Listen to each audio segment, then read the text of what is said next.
Our coverage of the upcoming Brookshire's Heroes flight. Come Monday, 25 veterans will board a plane and head to our nation's capital on the trip of a lifetime. Joining them will be 12 of Tyler Junior College's Apache Belles.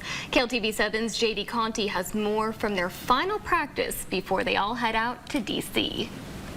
Kicking all the way to the nation's capital. For the first time since 2019, 25 veterans accompanied by Apache Belles will head to Washington, D.C. on the Brookshire's Heroes flight. 12 Belles from the 77th and 78th lines will take flight. I've never flown on a plane before, so without Apache Belles, I probably this would never have happened to me. They had their final practice this morning.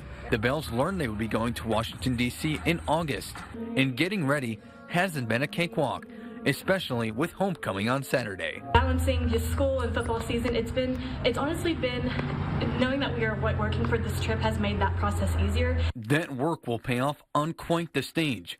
Their performance will be at the United States Navy Memorial. Very, very excited to perform in such a cool place. But perhaps the best part, the connections that will be made. Each Apache Belle will be paired with a veteran throughout the week. They'll be at their side as they view their monuments, see the sights, and tell their stories. I love hearing other people's stories about their life and just what they've experienced. So honestly, I'm just honored to be able to hear them telling it firsthand of what went on. Just hear their story and just understand, everything that they went through and how they are, to be how they are today.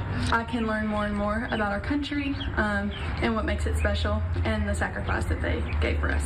JD Conti, KLTV 7 News.